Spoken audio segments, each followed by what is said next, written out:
আপনি কি ভাবছেন ফুল টাইম কন্টেন্ট ক্রিয়েটর হবেন? একটু থামুন। আজকের ভিডিওতে আমি বলবো কেন এটা সবার জন্য না এবং কেন ফুল টাইম না হয়ে পার্ট টাইম বা সাইড প্রজেক্ট হিসেবেই কন্টেন্ট ক্রিয়েশন রাখা বুদ্ধিমানের কাজ হবে। অর্থনৈতিক অনিশ্চয়তা।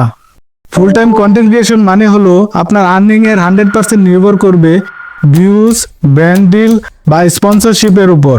YouTube add revenue, algorithm change, seasonal performance সবকিছু এতটাই অনিশ্চিত, মাসে মাসে ইনকামের ধারায় বিশাল পার্থক্য হতে পারে। সৃজনশীল চাপ বা বার্ন আউট।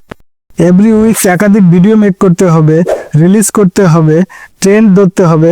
এতে অনেক সময় নিজের পছন্দ ঠিক থাকে না, চাপ বাড়তে থাকে, স্মৃতিশীলতা কমে যায় এবং মানসিক ক্লান্তি চলে আসে। ফুল টাইম কন্টেন্ট ক্রিয়েটরের একটা বড় অংশই বার্ন আউটের শিকার হয়। স্টেবিলিটি বনাম ফ্লেক্সিবিলিটি।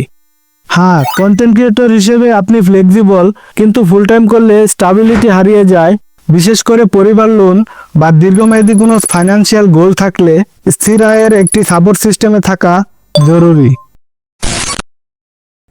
আপনি চাইলে পার্ট টাইমের কন্টেন্ট ক্রিয়েটর হতে পারেন, এতে রিস্ক কম, সিকিউরিটি বেশি।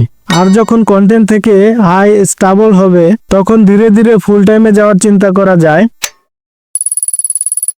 সবাইকে একটা কথাই বলবো, কন্টেন্ট ক্রিয়েশন দারুণ, কিন্তু সব সময় এটি ফুল টাইম হিসেবে হওয়াটাই সঠিক সিদ্ধান্ত নয়।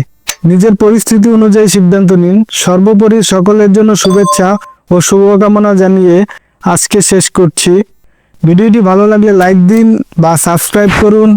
ফেসবুক থেকে দেখে থাকলে ফলো করতে পারেন। দেখা হবে অন্য যে কোনো ভিডিওতে। ধন্যবাদ।